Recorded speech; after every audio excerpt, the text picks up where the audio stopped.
स्वागत है दोस्तों आपका इस चैनल में। अब मैं आप लोगों को बताने जा रहा हूँ दूसरा वर्ड, जिसका मतलब जो है इक्विटी। इक्विटी का मतलब होता है हिस्सेदारी।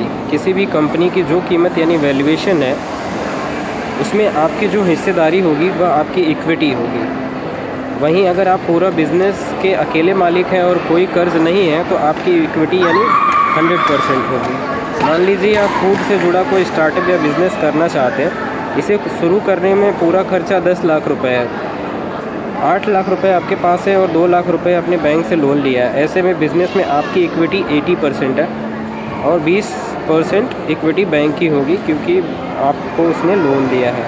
यह आपकी लायबिलिटी होगी। किसी भी प्रकार के कर्ज को लायबिलिटी कहते हैं। नेक्स्ट है रेवेन्यू। कोई भी कंपनी सामान या सर्विस बेचकर जो रकम हासिल करती है उसे रेवेन्यू या टर्नओवर कहते हैं।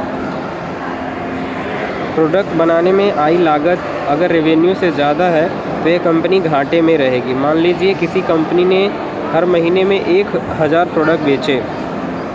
हर प्रोडक्ट की कीमत 200 रुपये थी। ऐसे में कंपनी का एक महीने का रेवेन्यू 2 लाख रुपए होगा। नेक्स्ट वर्ड है प्रॉफिट। किसी भी कंपनी में प्रॉफिट वह होता है जो आपकी इनकम होती है। प्रॉफिट दो तरह का होता है, पहला ग्रॉस प्रॉफिट, दूसरा नेट प्रॉफिट। किसी भी कंपनी में रेवेन्यू में से बिज़नेस का कुल खर्चा निकालने पर जो रकम बचती है उसे ग्रॉस प्रॉफिट कहते हैं। वही इसमें अगर टैक्स और ब्याज अगर लोन लिया है तो आदि निकाल दें तो जो रकम बचेगी वह नेट प्रॉफिट यानी शुद्ध लाभ होगा।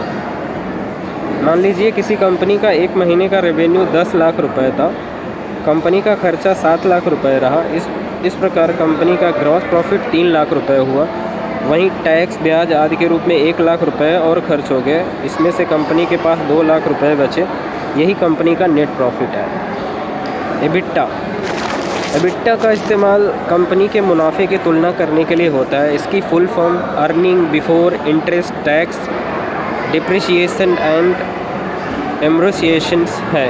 दरअसल कुछ कंपनियां जिनका मुनाफा तो बहुत अच्छा होता है, लेकिन कर्ज, डिप्रिसिएशन और एमोर्टाइजेशन की वजह से उनका शुद्ध मुनाफा यानी नेट प्रॉफिट बहुत कम हो जाता है। एबिटा मैन्युफैक्चरिंग कंपनियों में ज़्यादा इस्तेमाल होता है, क्योंकि वहाँ प्लांट होते हैं। प्लांट में लगी मशीन की कीमत दिन प्रतिदिन कम होती जाती है। उसकी सर्विस लगातार करानी पड़ती है, इसलिए यहाँ डिप्रिसिएशन वैल्यू निकाला जाता है। एबिटा निकालने का फार्मूला ये है, EBITDA is equal to net profit plus ब्याज प्लस टैक्स प्लस डिप्रिसिएशंस।